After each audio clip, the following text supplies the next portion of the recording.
ഈശോ മിശിഹായ്ക്ക് സ്തുതിയായിരിക്കട്ടെ. നന്മ നിറഞ്ഞ മറിയമേ സ്വസ്തി, കർത്താവ് അങ്ങയോടുകൂടെ സ്ത്രീകളിൽ അങ്ങ് അനുഗ്രഹിക്കപ്പെട്ടവളാകുന്നു. അങ്ങയുടെ ഉദരത്തിൻ്റെ ഫലമായി ഈശോ അനുഗ്രഹിക്കപ്പെട്ടവനാകുന്നു. പരിശുദ്ധ മറിയമേ തമ്പുരാന്റെ അമ്മേ, പാപികളായ ഞങ്ങൾക്ക് വേണ്ടി ഇപ്പോഴും ഞങ്ങളുടെ മരണസമയത്തും തമ്പുരാനെ അപേക്ഷിക്കുന്നു. എൻ്റെ ഏറ്റവും വലിയ സന്തോഷം കഴിഞ്ഞ 21 വർഷമായിട്ട് എൻ്റെ കുർബാന മുടങ്ങിയിട്ടില്ല എന്നുള്ളതാണ്. ഒരു ദിവസം പോലും ദൈവം എന്നോട് കരുണ കാണിച്ചു. കർത്താവ് നന്ദി പറഞ്ഞു. ഹല്ലേലൂയ. ഇന്ന് ചൊല്ലില്ല, ഇന്നലെ വരെ ചൊല്ലും. നാളെ എനിക്ക് അറിഞ്ഞുകൂടാ. അതെനിക്ക് കിട്ടിയൊരു ബോധ്യമാണ്. ഞാൻ പ്രാർത്ഥിക്കുന്നത് മരിക്കണവരെ കുർബാന ചൊല്ലി അവർ കരുണ എന്നോട് കാണിക്കണേ എന്നുള്ളതാണ്. ഒരുപക്ഷെ ഇത് പറയാൻ വേണ്ടിയായിരിക്കും ഇന്ന് എനിക്ക് കർത്താവ് ജീവൻ തരുന്നതെന്ന് ഞാൻ വിചാരിക്കുകയാണ്. പക്ഷേ ഈശോ പറഞ്ഞ പ്രസംഗങ്ങളിൽ ഏറ്റവും അധികം പേര് ഉൾക്കൊള്ളാതിരുന്നതും ഇറങ്ങിപ്പോയതും ഈ ഒരൊറ്റ വിഷയത്തിലുമാണ്. യോഹന്നാൻ 6:66 അവനിത് പറഞ്ഞപ്പോൾ അനേകർ അവനെ വിട്ടുപോയി. ഇതാണ് നമ്മൾ കാണുന്നത്. ഈശോ മിശിഹ പറയുമ്പോൾ ഇതാണ്. കാരണം ഇത് നിത്യജീവന്റെ അപ്പമാണ്. ഇതെങ്ങനെയെന്ന് വിശ്വാസമില്ലാത്തവന് ഇത് വെളിപ്പെടുകയില്ല. അത് വെളിപ്പെട്ടാൽ നീ രക്ഷപ്പെട്ടു. കുരിശിലെ ബലിയിലൂടെ കടന്നു പോകുന്നതിന് മുമ്പ് കുരിശോളം സ്നേഹിച്ച മനുഷ്യന് വേണ്ടി 3 മഹാദാനങ്ങൾ ഈശോ കരുതി വെച്ചു. ശ്രദ്ധിക്കണേ. കുരിശിലെ ബലിയിലൂടെ കടന്നു പോകുന്നതിന് മുമ്പ് കുരിശോളം സ്നേഹിച്ച മനുഷ്യന് വേണ്ടി 3 മഹാദാനങ്ങൾ ഈശോ ഒരുക്കി വെച്ചു. അപ്പം, അമ്മ, ആത്മാവ്. ഏതൊക്കെയാണ്? അപ്പം പറയൂ. അമ്മ, ആത്മാവ്. ഈ 3 മഹാദാനങ്ങളിൽ എനിക്കെന്നും സ്വീകരിക്കാൻ പറ്റുന്ന, എൻ്റെ നാവിന് രുചിക്കാൻ പറ്റുന്ന, എൻ്റെ ഹൃദയത്തിന് അനുഭവിക്കാൻ പറ്റുന്ന പരിശുദ്ധ കുർബാന എന്ന മഹാത്ഭുതം. വിശുദ്ധ ജോൺ പോൾ പാപ്പ പറയും, വിശ്വാസത്തിൻ്റെ മഹാരഹസ്യമേ, അങ്ങയുടെ മുമ്പിൽ ഞാൻ എൻ്റെ ബുദ്ധിയുടെ പരിമിതി മനസ്സിലാക്കുന്നു. ബുദ്ധി കൊണ്ടും യുക്തി കൊണ്ടും നീ എത്ര ചിന്തിച്ചാലും നിനക്ക് ഉൾക്കൊള്ളാൻ പറ്റാത്തൊരു മഹാരഹസ്യം പരിശുദ്ധ കുർബാന. നിങ്ങൾ ആലോചിച്ച് നോക്കിയേ. ഈശോ മിശിഹ ഒരു കാറ്റിൽ പറന്നു പോകുന്നൊരു അപ്പത്തിൽ അവൻ അവൻ്റെ വിശുദ്ധി മുഴുവൻ തുറന്നു കാണിച്ച് നമ്മളെ ചെറുതാക്കുന്നില്ല. അവൻ അവൻ്റെ ശക്തി മുഴുവൻ, തേജസ് മുഴുവൻ തെളിച്ചു കാട്ടി നമ്മളെ ഭയപ്പെടുത്തുന്നില്ല. മറിച്ച് കേവലം ഒരപ്പത്തിൽ അത്രമേൽ ശാന്തമായി, അത്രമേൽ ലാവണ്യത്തോടെ പരിശുദ്ധ കുർബാന. വിശുദ്ധ ഇഗ്നേഷ്യസ്, അന്ത്യോക്യയിലെ വിശുദ്ധ ഇഗ്നേഷ്യസ് പറയുന്നൊരു വാചകമുണ്ട്. ഈ ഭൂമിയിൽ യാതൊരു ഭക്ഷണത്തോടും എനിക്കൊരു ആസക്തിയും തോന്നിയിട്ടില്ല, പക്ഷേ പരിശുദ്ധ കുർബാന എന്ന നിർമ്മല ഭോജ്യത്തോട് അദമ്യമായ ആഗ്രഹമാണേ. ആരാണ് പറഞ്ഞത്? വിശുദ്ധ ഇഗ്നേഷ്യസ്, അന്ത്യോക്യയിലെ സഹോദരാവ്, അന്ത്യോക്യയിലെ വിശുദ്ധ ഇഗ്നേഷ്യസ്. വിശുദ്ധ എഫ്രൈം പറയും, കന്യകാമറിയത്തിൽ നിന്ന് പിറവിയെടുത്ത വാഴ്ത്തപ്പെട്ട ശരീരമേ, ഞാൻ അങ്ങേ ആരാധിക്കട്ടെ. അപ്പൊ ഈ ദിവ്യകാരുണ്യ ഭക്തി എന്ന് പറയണത്, ഒന്ന്, പരിശുദ്ധ കുർബാനയുള്ള നിന്റെ വിശ്വാസം, പരിശുദ്ധ കുർബാനയെ കുറിച്ചുള്ള നിന്റെ അറിവ്. 2, പരിശുദ്ധ കുർബാനയുടെ സ്വീകരണത്തിൽ നീ കാണിക്കുന്ന വെടിപ്പ്, പരിശുദ്ധ കുർബാനയുടെ ആരാധനയിൽ നീ കാണിക്കുന്ന താല്പര്യം. ഇത്രയും കാര്യങ്ങളെ ഒന്ന് പരിശോധിച്ചാലാണ് ഏറ്റവും പ്രധാനപ്പെട്ട കത്തോലിക്ക വിശ്വാസത്തിന്റെ ഈ സൗന്ദര്യത്തെ നമുക്ക് വെളിപ്പെട്ട് കിട്ടൂ. ഒരുമിച്ച് പറഞ്ഞ ഹല്ലേലൂയ, ജീവനോടെ ഹല്ലേലൂയ. യെസ്.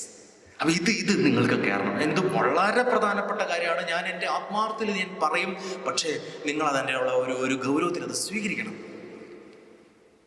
ഇത് വെളിപ്പെട്ട രക്ഷപ്പെട്ടു. കാരണം ബലിപീഠത്തെ കെട്ടിപ്പിടിച്ച് കരഞ്ഞ 100 അനുഭവങ്ങൾ എൻ്റെ ജീവിതത്തിൽ ഉണ്ടായിട്ടുണ്ട്. അതിലൊക്കെയും ദൈവം വന്ന് ഇടപെട്ടതിൻ്റെ കാരണം ഈ കൂദാശയോട് ഒരു പക്ഷേ ഞാനും കാണിക്കുന്ന ഈ സ്നേഹമായിരിക്കാം. അതുകൊണ്ട് പ്രിയപ്പെട്ട വിശുദ്ധ പാദ്രിപ്പിയോ പറയും, നാളെ ഈ ഭൂമിയിൽ സൂര്യൻ ഉദിച്ചില്ലെങ്കിൽ ഈ ഭൂമിക്ക് ഒരു കുഴപ്പമില്ല. പക്ഷേ നാളെ ഈ ഭൂമിയിൽ പരിശുദ്ധ കുർബാന പരികർമ്മം ചെയ്യപ്പെട്ടില്ലെങ്കിൽ ഈ ഭൂമി തകർന്നു. ഇന്ന് ഈ ഭൂമിയിൽ അർപ്പിക്കപ്പെട്ടിട്ടുള്ള 5 ലക്ഷത്തിലധികം പരിശുദ്ധ കുർബാനയാണ് ഈ ഭൂമിയെ താങ്ങിപ്പിടിച്ചിരിക്കണമെന്ന ബോധ്യം നിനക്ക് വെളിപ്പെട്ടാൽ നീ കുർബാന മുടക്കില്ല. മാത്രപ്പേ പറഞ്ഞ കുർബാനയുടെ അപ്പസ്തോലൻ എന്നൊക്കെ ചിലപ്പോൾ അദ്ദേഹത്തെ വിളിക്കാറുണ്ട്. അദ്ദേഹം പരിശുദ്ധ കുർബാന അർപ്പിക്കുന്നതിന് 3-4 മണിക്കൂറുകൾ എടുക്കുമായിരുന്നു. അദ്ദേഹം പരിശുദ്ധ കുർബാന അർപ്പിക്കുമ്പോൾ അദ്ദേഹത്തിന്റെ പഞ്ചക്ഷതകളിൽ നിന്ന് രക്തം ഇങ്ങനെ ഒഴുകുമായിരുന്നു. ഹല്ലേലൂയ. അപ്പോ ഞാൻ ഇതിന്റെ ഒരു 3 ബോധ്യങ്ങളിലേക്ക് പ്രവേശിക്കുകയാണ്. ഒന്ന്, ഈ പരിശുദ്ധ കുർബാനയെ കുറിച്ച് വളരെ വ്യക്തമായി ബൈബിളിൽ പഴയ നിയമത്തിൽ സൂചിപ്പിച്ചിട്ടുണ്ടായിരുന്നു. അതൊന്ന് മനസ്സിലാക്കിയിട്ട് അടുത്ത സ്റ്റെപ്പിലേക്ക് കയറും. ഒന്ന്, നിങ്ങൾ വായിക്കേണ്ടത് ജോഷുവയുടെ പുസ്തകം 5-ാം അധ്യായത്തിന്റെ 10, 11, 12 ആണ്. ജോഷു പ്രവാചകന്റെ പുസ്തകം 5-ാം അധ്യായത്തിന്റെ 10 എന്താണെന്നറിയൂ?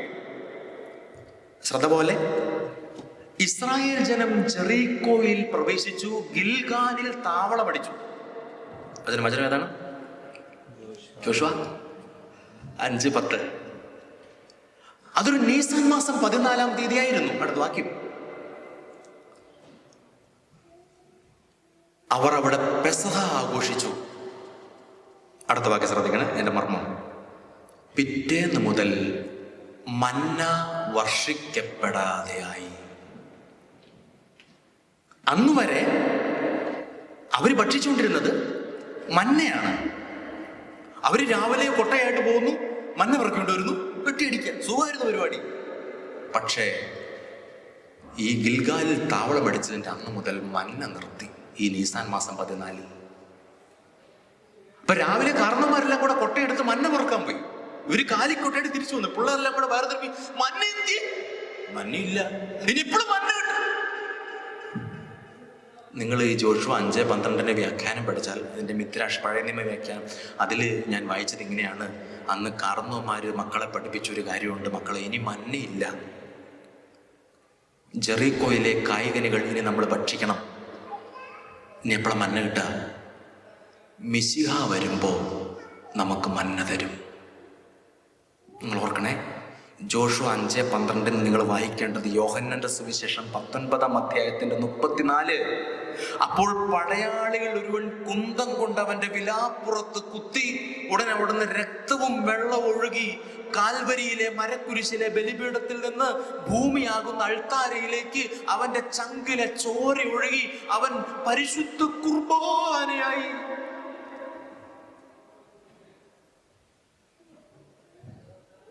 പരിശുദ്ധ കുർബാന. യെശയ്യാ പ്രവാചകന്റെ പുസ്തകം 64:1. കർത്താവേ, ആകാശം പിളർന്ന് ഇറങ്ങി വരണമേ, സ്വർഗം ചായിച്ചിറങ്ങി വരണമേ, അങ്ങയുടെ സന്നിധിയിൽ പർവ്വതങ്ങൾ വിറകൊള്ളട്ടെ, അഗ്നിയാൽ വിറകരിയുകയും വെള്ളം തിളയ്ക്കുകയും ചെയ്യുന്നത് പോലെ അങ്ങയുടെ സാന്നിധ്യത്തിൽ പർവ്വതങ്ങൾ വിറകൊള്ളട്ടെ. ഇസ്രായേൽക്കാരുടെ കണ്ണീര് വീണ പ്രാർത്ഥനയാണ്, സ്വർഗം ചായിച്ചിറങ്ങി വരുമോ? യോഹന്നാൻ 6:53. ഇതാ സ്വർഗത്തിൽ നിന്ന് ഇറങ്ങി വന്ന ജീവനുള്ള അപ്പം ഞാനാണ്. ഉൽപ്പത്തി പുസ്തകം 2-ാം അധ്യായം 17. തോട്ടത്തിന്റെ നടുവിലെ വൃക്ഷത്തിന്റെ ഫലം നീ തിന്നരുത്, അത് നീ മരിക്കും. പാപമെന്ന് പറഞ്ഞത് കഴിക്കരുത് എന്ന് പറഞ്ഞത് കഴിച്ചതാണെങ്കിൽ യോഹന്നാൻ 6:51. എന്റെ ശരീരം ഭക്ഷിക്കുകയും എന്റെ രക്തം പാനം ചെയ്യുകയും ചെയ്യുന്നില്ലെങ്കിൽ നിനക്ക് ജീവനുണ്ടാവില്ല. ഞാൻ ഈ പറഞ്ഞതിന്റെ പൊരുൾ എന്താന്ന് വെച്ചോ, പഴയ നിയമത്തിൽ ഇത് കൃത്യമായിട്ട് പറഞ്ഞു വെച്ചിരിക്കുന്ന 7 എണ്ണം ഉണ്ട്. ഞാൻ ഇതെല്ലാത്തിലേക്കും പോണില്ല, ഇതൊരു ആമുഖമാണ്. ഇന്ന് നാം സ്വീകരിക്കുന്ന പരിശുദ്ധ കുർബാനയെ കുറിച്ച് 2000 വർഷങ്ങൾക്ക് മുമ്പ് ദൈവം പറഞ്ഞു വെച്ചിരുന്നു. അങ്ങനെയാണെങ്കിൽ ഏറ്റവും പ്രധാനപ്പെട്ട അടുത്ത ബോധ്യം, ഇത് ശ്രദ്ധിക്കണേ, ഇത് പ്രധാനപ്പെട്ടതാണ്. എന്തിനു വേണ്ടിയിട്ടാണ് ഈശോ മിശിഹ ഈ പരിശുദ്ധ കുർബാന സ്ഥാപിച്ചത്? ഇത് കാരണേ നിങ്ങൾ നന്നായിട്ട് ശ്രദ്ധിക്കുന്നുണ്ട്. ഞാൻ പറഞ്ഞത്, നിങ്ങൾ ഇതിനകത്തൂടെ തന്നെ പോണ ഈ സമയത്ത് വേറെ ഒരു ചിന്തയും വരില്ല. അതിലെ പിള്ളേരൊക്കെ ഓടും, അങ്ങോട്ട് നോക്കരുത്. ഇതൊരു മർമ്മമാണ്. എന്തിനാണ് എൻ്റെ ഈശോ? ഞാനിത് പറയുന്നത് കുറെ കൂടെ എൻ്റെ ബോധ്യത്തിൽ നിന്നാണ്. അത് ഞാൻ അനുഭവിച്ചൊരു സത്യം പറയാൻ എനിക്ക് ആത്മാർത്ഥത കൂടും. അതുകൊണ്ടാണ് ഞാൻ പഠിച്ച ഒരു കാര്യം. യോഹന്നാന്റെ സുവിശേഷം 13-ാം അധ്യായം 1-ാമത്തെ വാക്യം. ഈ ലോകം വിട്ട് പിതാവിൻ്റെ സ്ഥലത്തിലേക്ക് പോകാൻ സമയമായി എന്ന പെസഹ രാത്രിയിൽ യേശു പറഞ്ഞു, ഈ ലോകത്തിൽ തനിക്ക് സ്വന്തമായിരുന്നവൻ അവൻ സ്നേഹിച്ചു, അവസാനം വരെ സ്നേഹിച്ചു. അതായത് ഈശോയുടെ അവസാനത്തെ പെസഹയാണ്. ഇത് കഴിഞ്ഞ് ഇനിയില്ല. അതാണ് അവൻ ഏറ്റവും വേണ്ടപ്പെട്ടവരെ അടുത്ത് വിളിച്ചിട്ട് അവൻ ഈ മാളിക മുറി ഒരുക്കുവാണ്. ശ്രദ്ധിക്കണേ, യഹൂദന്റെ പെസഹയുടെ ചരിത്രം പഠിച്ചാൽ ഇവര് അപ്പം മുറിച്ചിട്ട് തിടുക്കത്തിൽ ഭക്ഷിക്കുമ്പോൾ ഈ അപ്പം കഷ്ണം ആദ്യം കൊടുക്കുന്നത് കൂട്ടത്തിൽ ഏറ്റവും ഇളയ ആൾക്കാണ്. പുറപ്പാടൊക്കെ വായിക്കുമ്പോൾ അതിനകത്ത് കാണും. കഴിഞ്ഞ 3 പെസഹ തിരുനാളിലും അവൻ ആദ്യം അപ്പം കൊടുത്തുകൊണ്ടിരുന്നത് യോഹന്നാനായിരിക്കാം. അവനാണ് കൂട്ടത്തിൽ ഇളയത്. അതാണ് ഇവർ ഈ വക്ഷത്തിലേക്ക് ചാരിക്കിടക്കുന്നത്.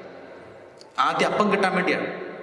പക്ഷെ യോഹന്നാന്റെ സുവിശേഷം 13-ാം അധ്യായത്തിന്റെ 26 യോഹന്നാൻ തന്നെ ഇത് എഴുതി വെച്ചിരിക്കുന്നത്, അവൻ അപ്പക്കഷ്ണം എടുത്ത് ആദ്യം യൂദാസ്കറിയോത്തായ്ക്ക് കൊടുത്തു. ഒരാൾ ഇങ്ങനെ നോക്കി, ഈ പൂച്ചയൊക്കെ നോക്കി, അവനെ മൈൻഡ്, അവനായിരുന്നു കിട്ടേണ്ടത്. എന്താ അതിന്റെ പൊരുള്? ഏറ്റവും പ്രിയപ്പെട്ടവന് അപ്പം കൊടുക്കേണ്ട പെസഹ രാത്രി, ഏറ്റവും പ്രിയപ്പെട്ടവന് ആദ്യം അപ്പം കൊടുക്കേണ്ട പെസഹ രാത്രി. പക്ഷേ ഏറ്റവും പ്രിയപ്പെട്ടവൻ ആദ്യം അപ്പം കൊടുക്കേണ്ട പെസഹ രാത്രിയിൽ ആദ്യം യൂദാസിന് ഈ പാനപാത്രത്തിൽ മുക്കി അപ്പം കൊടുത്തിട്ട് ഈശോ പറയാതെ പറയുന്ന ഒരു സത്യമുണ്ട്, യൂദാസേ, ഇന്നെനിക്ക് ഏറ്റവും പ്രിയപ്പെട്ടത് നീയാണ്. എന്താണെന്നറിയുന്നു പ്രിയപ്പെട്ട കുർബാന? ശ്രദ്ധിക്കണേ, പാപികളുടെ മാനസാന്തരത്തിന് വേണ്ടി കർത്താവിൻ്റെ അഗാധ സ്നേഹത്തിൽ ഇവൻ കണ്ടുപിടിച്ചൊരു മാർഗമാണ് ഒരപ്പമാകുക. ബാക്കി എന്തു വേഷമെടുത്താലും മനുഷ്യൻ തള്ളിക്കളയും. പക്ഷേ അപ്പമായാൽ അവൻ സ്വീകരിക്കും. അവൻ്റെ മാംസത്തിലലിയാം, അവൻ്റെ രക്തത്തിലലിയാം, അവൻ്റെ ഹൃദയത്തിൽ അടയിരിക്കാം. നരകപിശാച് അവനെ കൊത്തിക്കൊണ്ടു പോവാതെ അവൻ്റെ ഹൃദയവിചാരങ്ങളെ നിയന്ത്രിച്ച് അവനെ സ്വർഗത്തിൻ്റെ അവകാശിയാക്കാം. കൊച്ചുദർശ പറയുന്ന ഒരു വാചകമുണ്ട്, ദൈവം പരിശുദ്ധ കുർബാനയായത് സുവർണ സക്രാരിയിലോ അരുളിക്കായിലോ വസിക്കാനല്ല. ദൈവം പരിശുദ്ധ കുർബാനയായത് സുവർണ കുസ്താദിയിലോ അരുളിക്കായിലോ വസിക്കാനല്ല, മറിച്ച് പാപിയായ മനുഷ്യന്റെ അനുതാപമുള്ള ഹൃദയം തേടിയാണ്. വെളിപാട് പുസ്തകം 3:20, ഇതാ ഞാൻ വാതിലിൽ മുട്ടുന്നു, ആരെങ്കിലും വാതിൽ തുറന്ന് എന്നെ അകത്ത് പ്രവേശിപ്പിച്ചാൽ ഞാനും അവനും ഒരുമിച്ച് ഭക്ഷിക്കും. വചനം വചനം വചനം വെളിപാട് 3:20. നിങ്ങൾക്കിത് കുറച്ചുകൂടെ മനസ്സിലാകാൻ വേണ്ടി ഒരു കുഞ്ഞു കഥ പറഞ്ഞാൽ നിങ്ങൾക്കിത് മനസ്സിലാകും. ശ്രദ്ധിക്കണേ, ഒരു കഥയാണ്. ഒരു ദിവസം വൈകുന്നേരം ഒരു കൊച്ച് എന്നിട്ട് അപ്പനോട് പറയാണ്, അപ്പാ ഉറക്കം വരുന്നില്ല, ഒരു കഥ പറഞ്ഞു തരുമോ? അപ്പം പറഞ്ഞു, എനിക്ക് കഥ അറിയത്തില്ല. ആമയുടെ മൂല്യം കഥ അറിയത്തില്ല. അത് നിനക്കറിയാവുന്ന കഥയല്ലേ, അത് മതി. കൊച്ചു ചാടി അപ്പയുടെ മടി കയറിയിരുന്നു. അപ്പ ആമയുടെ മൂല്യം കഥ പറഞ്ഞു, കൊച്ചുറങ്ങി. പിറ്റേ ദിവസവും ഈ കൊച്ചു വന്നു. അപ്പാ കഥ പറഞ്ഞ്, എനിക്ക് കഥ അതല്ലാടെ ഇന്നലെ പറഞ്ഞത്, ആ മതി. ആമയും മോരും 2ാം വാരം. കൊച്ച് വാ കൊച്ചുറങ്ങി. 3-ാം ദിവസം ഈ കൊച്ചു, അപ്പാ കഥ പറഞ്ഞു, എനിക്ക് കഥ അതല്ലാടെ 2 ദിവസം പറഞ്ഞു, ആ മതി. അങ്ങനെ 1 മാസം ആമയും മോയിലും ഓടി. പിറ്റത്തെ മാസവും കൊച്ചു, അപ്പാ കഥ പറഞ്ഞു, എനിക്ക് കഥ അതല്ലാടെ 1 മാസം, ആ മതി.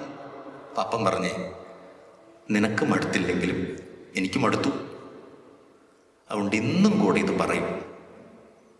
ഇന്ന് ഞാൻ പറയുമ്പോൾ നിനക്ക് നാളെ വേണമെങ്കിൽ എൻ്റെ മൊബൈൽ ഫോണിൽ അത് റെക്കോർഡ് ചെയ്യണം. നാളെ കഥ കേൾക്കാൻ മുട്ടുമ്പോൾ അതെടുത്ത് പ്ലേ ചെയ്യണം. അപ്പോൾ കൊച്ചു, ഇതൊരു ബുദ്ധിയാണല്ലോ, ഇത്രയും ബുദ്ധി അപ്പനുണ്ടായിട്ടാണ് അപ്പൻ 10ാം ക്ലാസ് തോറ്റുന്നത്. അപ്പം കൊച്ചിന് ഇക്കളിയാക്കാം. ശരി, കൊച്ചപ്പൻ ഇക്കളിയാക്കാം. പിറ്റേ ദിവസമായി കഥ കേൾക്കേണ്ട സമയമായി. അപ്പം നോക്കുമ്പോൾ അപ്പം കഥയും പറഞ്ഞ് ആകാശത്തോടെ കൊച്ചു ഫോണെടുത്ത് റോട്ടി ഏറ് കൊടുത്തു. പറഞ്ഞു, അപ്പാ കഥ പറഞ്ഞു, ഇന്നലെ ഇല്ലടാ റെക്കോർഡ്. അതിനകത്ത് കേൾക്കുമ്പോൾ എനിക്ക് അപ്പയുടെ മടിയിലിരുന്ന് കേൾക്കാൻ പറ്റുന്നില്ല, എനിക്ക് അവിടെ ഇരുന്ന് കേട്ടാൽ മതി, ആമയും മോയിലും മതി. അപ്പ അത് പറയാൻ പറഞ്ഞു. എന്താണ് കുർബാന? ഈശോ മിശിഹായ്ക്ക് ഒരൊറ്റ ആഗ്രഹം, നിന്റെ ചങ്ക്, നിന്റെ ഹൃദയം അതവന്റെ ബലഹീനതയാണ്. അതവന്റെ ബലഹീനതയാണ്. അതിനു വേണ്ടി അവൻ അവന്റെ ജീവൻ കൊടുത്തു. നീ ഇതൊന്ന് സ്വീകരിക്കുക. അതാണ് വെളിപാട് 3 ഇതാ ഞാൻ വാതിൽ മുട്ടുന്നു, നിനക്കിതൊന്ന് സ്വീകരിക്കാൻ പറ്റൂ, ഞാൻ നിന്നെ നോക്കിക്കോളാം. ഈ ചങ്ക് പടച്ചൊരു സ്നേഹം. യോഹന്നാന്റെ സുവിശേഷം 3:16 തന്റെ ഏകജാതന് നൽകാൻ തക്ക വിധം. 1 യോഹന്നാൻ 3:1 കണ്ടാലും എത്ര വലിയ സ്നേഹമാണ് പിതാവ് നമ്മളോട് കാണിച്ചത്. ദൈവമക്കളെന്ന് നാം വിളിക്കപ്പെടുന്നു, നാം അങ്ങനെയാണ് താനും. 1 യോഹന്നാൻ 4:8 ദൈവ സ്നേഹമാണ്. നമ്മൾ പാടുന്നൊരു പാട്ടില്ലേ, ചങ്കിലെ ചോരയാൽ പിടയുന്ന ദൈവം മനുഷ്യന് വേണ്ടി വിരുന്നൊരു. ഈ പാട്ട് കേട്ടിട്ടില്ല? ഇത് കേട്ടിട്ടില്ല. ഇല്ല, ഞാൻ എഴുതിയ പാട്ടാണ്, പുറത്ത് വന്നിട്ടില്ല. ഒരു ആവശ്യം വന്നപ്പോൾ ഞാൻ പാടിയുന്നുള്ളൂ. ഓർക്ക് ഹല്ലേലൂയ ഹല്ലേലൂയ. ഞാൻ പറഞ്ഞതിന്റെ ചുരുക്കം, ഞാൻ ഇത്രയും സംസാരിച്ചത് ഒറ്റ ബോധ്യമാണ്. എന്തിനാണ് ഈ കൂദാശ പാകപ്പെട്ടത്? ഒരൊറ്റ ഉത്തരവുള്ളൂ, ഇത് സ്നേഹം നിറഞ്ഞ ദൈവം എന്നെ വീണ്ടെടുക്കാൻ വേണ്ടി. നിങ്ങൾ ഇങ്ങനെ സ്നേഹിക്കുന്ന ഒരു മനുഷ്യനെ നിങ്ങൾ കണ്ടിട്ടുണ്ടോ? ഈ കുർബാനയാകാൻ വേണ്ടിയിട്ടാണ് അവനൊരു ആയുസ് ചെലവഴിച്ചത്. ഈ കുർബാനയാകാൻ വേണ്ടിയിട്ടാണ്. അല്ലെ, ഇപ്പോ ഈ പുൽക്കൂടൊക്കെ വരുമ്പോൾ നമ്മൾ വലിയ പുൽക്കൂടൊക്കെ ഉണ്ടാക്കിയിട്ട് സമ്മാനമൊക്കെ മേടിക്കുമ്പോണ്ട് വീട്ടിൽ, നാട്ടില്. ഈശോ പുൽക്കൂട്ടി പറഞ്ഞൊന്ന് ബൈബിളിൽ എവിടാണ് എഴുതി വെച്ച് ഞാൻ വായിച്ചിട്ടില്ല. പിന്നെ ഇങ്ങനെ ഒരു വാക്കുണ്ട്, അവനവനെ പിള്ളക്കച്ച കൊണ്ട് പൊതിഞ്ഞ് പുൽത്തൊട്ടിയിൽ കിടത്തി എന്ന് പറഞ്ഞാൽ പെരുവഴിയിലെങ്ങാണ്ട് പെറ്റപ്പോ ഇച്ചിരി ഈ തണുപ്പ് സഹിക്കാൻ പറ്റാണ്ട് തൊഴുത്തിക്കൊണ്ട് കിടത്തി. അത്രയും ഗതികെട്ടൊരു ജന്മം, അത്രയും താണുപോയൊരു ജീവിതം. കൂടപ്പിറപ്പിനെ പോലെ കൂടെ കരുതിയ പൊന്നു ചങ്ങാതിയുടെ ചക്കര മൊത്തം കൊണ്ട് ചതിക്കപ്പെട്ടു ഒറ്റുകൊടുക്കപ്പെട്ടൊരു ജീവിതം. എന്താ ഇതിൻ്റെയൊക്കെ പിറകെ കിടക്കുന്നത്? ഈ സ്നേഹമാണ്. ഈ കുർബാന തരാൻ വേണ്ടി അവൻ അനുഭവിച്ച പങ്കപ്പാട്. ഒന്നൊന്ന് എഴുന്നേറ്റ് നിൽക്കാം. ഏറ്റവും പ്രധാനപ്പെട്ട കാര്യത്തിലേക്ക് കയറുന്നതിന് മുമ്പ് നിങ്ങൾക്ക് നിങ്ങളുടെ ഇങ്ങനെ പിശാചിയിലെയോ നടപ്പുണ്ട്, അടുത്തതും കൂടി വരുമ്പോഴത്തേക്ക് നിങ്ങൾ ഓർമ്മ. അതിനിപ്പറേ നമുക്കൊരു ജാഗ്രത. ഒരു പറഞ്ഞ ഹല്ലേലൂയ, ഹല്ലേലൂയ. ഉറക്കം വരുന്നതിന് പറഞ്ഞ ഹല്ലേലൂയ. അതാണ് ഞാൻ പറഞ്ഞത്. എൻ്റെ മാതാവേ, വലിയ പാടല്ലേ, ഭയങ്കര ഒച്ചയാണെങ്കിൽ സംസാരിക്കുന്നതിന് ഭയങ്കര സൗണ്ടാണോ? ഇല്ല, എന്നാ ഞാൻ കൂട്ടിക്കോളാം. ഉള്ളത് പറയണത് ഹല്ലേലൂയ. അടുത്തത് വളരെ പ്രധാനപ്പെട്ടതാണ്. അത് അതുകൂടെ നിങ്ങൾക്ക് മനസ്സിലായ ചിലപ്പോൾ ഇപ്പം എൻ്റെ ഒരു സന്തോഷം ഞാൻ പറഞ്ഞു. ഞാൻ ഒരിക്കലും ഒരു പള്ളിയിൽ ധ്യാനിപ്പിക്കുകയാണ് ഞങ്ങളുടെ നാട്ടിൽ. അപ്പോൾ ഒരു കൊച്ചി പ്രസംഗത്തിൻ്റെ ഇടയ്ക്ക് എഴുന്നേറ്റ് ഒരു പെൺകുട്ടി പറഞ്ഞു, എനിക്കൊരു സാക്ഷ്യം പറയണം. അവളെ പറഞ്ഞു, ഞാൻ ഞെട്ടിപ്പോയി. ഇത് ഈ ധ്യാനം നടന്നുകൊണ്ടിരിക്കുമ്പോൾ അല്ലേ ഇതിൻ്റെ ഇടയ്ക്ക് വെളിച്ചപ്പാട് വരുന്നു. 5 കൊല്ലം മുമ്പ് ഞാൻ ടോക്ക് അച്ഛൻ പറഞ്ഞ കേട്ടാ. ഞാൻ പറഞ്ഞു, കുർബാനയെക്കുറിച്ച് ഞാൻ ഇടയ്ക്ക് പറയാൻ പല കാര്യങ്ങളും പറയാൻ മാറ്റാം.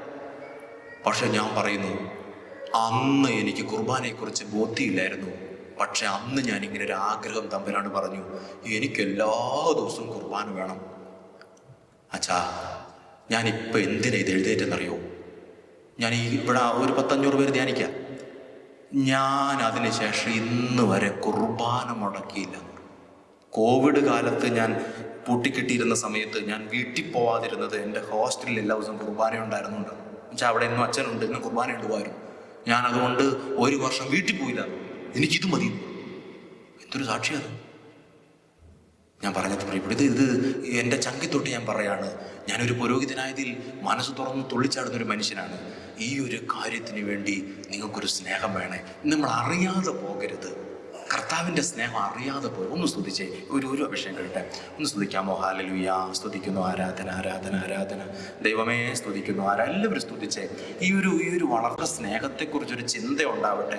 ഈശോ നിനക്ക് വേണ്ടി എടുത്ത പങ്കപ്പാടിനെ കുറിച്ചൊരു അവബോധം ഉണ്ടാവട്ടെ. ജീവിതത്തിൽ കർത്താവിനെ സ്നേഹിക്കുന്നൊരു തീരുമാനം വരട്ടെ. പാപത്തെ വെറുത്തുപേക്ഷിക്കാൻ ഒരു താല്പര്യം വരട്ടെ. ആരാധിച്ച് സ്തുതിച്ച് ഹല്ലേലൂയ ഹല്ലേലൂയ ഹല്ലേലൂയ ഹല്ലേലൂയ. ദൈവമേ ആരാധന ആരാധന ആരാധന ആരാധന. ചേർന്ന് പാടാം. ഇത്ര ചെറുതാകാൻ എത്ര വളരണം. ഈശോയെ ആരാധന ആരാധന ആരാധന ആരാധന ആരാധന. പരിശുദ്ധൻ പരിശുദ്ധൻ പരിശുദ്ധൻ പരിശുദ്ധൻ. ആരാധന ആരാധന ആരാധന. Hallelujah hallelujah hallelujah. ഇത്ര ചെറുതാകാൻ എത്ര വളരണം, ഇത്ര സ്നേഹിക്കാൻ എന്തു വേണം. ഒരിക്കൽ കൂടെ. ഇത്ര ചെറുതാകാൻ എത്ര വളരണം, സ്നേഹിക്കാനെന്തു വേണം? പരിശുദ്ധ പരമദിവ്യ കാരുണ്യ ഈശോയ്ക്ക് നേരവും ആരാധനയും സ്തുതിയും ഉണ്ടായിരിക്കട്ടെ.